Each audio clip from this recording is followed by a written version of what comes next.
अस्सलाम वालेकुम जी, मैं तुहाडा अवैस घुमन सियालकोटी। अज पैली दे विच बैठे सां ते अचानक ही गल याद आ गई। गल बड़ी प्यारी है, फजूल गल नहीं, बड़े ध्यान दे नाल सुनियो जे। बच्चियां नूं, जवानां नूं, वडेरियां बजुर्गां नूं सब नूं गल दी समझ आएगी। ते जे गल चंगी लगे ना ते अगे शेयर जरूर करियो जे। ए तुसीं वेख रहे हो मुंजियां पक पईयां ने। जिन्हां लोकां ने मुंजियां वढ लईआं ने ना, उन्हां पैली वाह के जां आलू बीज लए ने, जां शटाला बीज लिया, जां कणक बीज लई है। जिधर सुपरां ये वढण वालियां ने कोई दिन ठहर के वो मुंजी वढ के ते फिर उत्थे जो भी फसल काश्त करनी है कर लैणगे।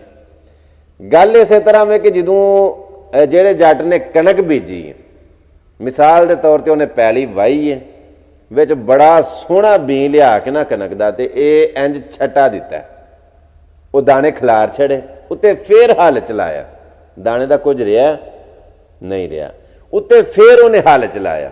एक बारी हल चले तो उन्होंने आंदे ने सी लाना, दो बारी हल चले तो उन्होंने आंदे ने दोर लाना, दो बारी या एक बारी उन्हें जो हल चलाया, दाने का की रहा, दाना बड़ा चंगा लेकिन की रहा मिट्टी दे विच, उहदे उत्ते उन्हें पट्टी फेर छड़ी, जिन्होंने असीं सुहागा आने, उन्हें सुहागा मार छड़िया, वो दबकता थले दाना। ते की समझ दो जिहड़ा दाना दबकत है मिट्टी दे नाल मिट्टी हो गया, उत्ते सुहागा वज गया, उन्हें हमेशा दबिया रहना? नहीं नहीं नहीं नहीं, कुछ दिनों वास्ते सिर्फ वो दबिया गया, सालां वास्ते नहीं या सदियां वास्ते नहीं। वो दाना जिहदे उत्ते हल चलिया, फिर हल चलिया, मिट्टी नाल मिट्टी हो गया, खाक नाल खाक हो गया, उत्ते सुहागा वज गया, दाना दबकत है। लेकिन कुछ ही दिन गुजरते हैं, वो जिहड़ा दबिया दाना है ना, वो बड़ी सोहनी कुंपल बन के ना ते बाहर निकलदा।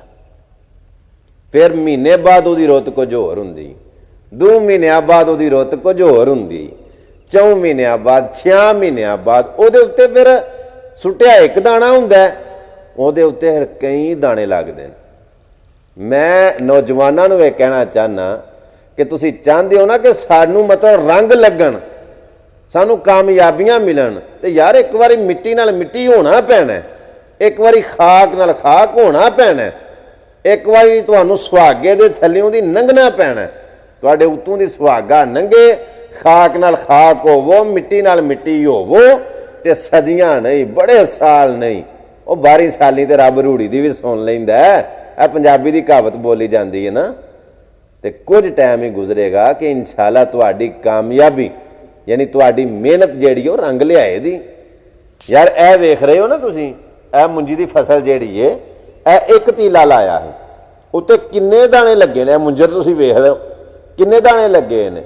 सो इस वास्ते तुहानू भी रंग लग जाणगे, लेकिन एक बारी अपने आप नू मिट्टी दे नाल मिट्टी करो, मेहनत करो, मशक्कत करो, जद्दोजहद करो, दिन रात एक करो, मिटा दे अपनी हस्ती को। अगर कुछ मर्तबा चाहता है कि दाना खाक में मिलकर ही गुलो गुलजार होता है। अगरचे अंदाजे बयां शोख नहीं है, काश के तेरे दिल में उतर जाए मेरी बात।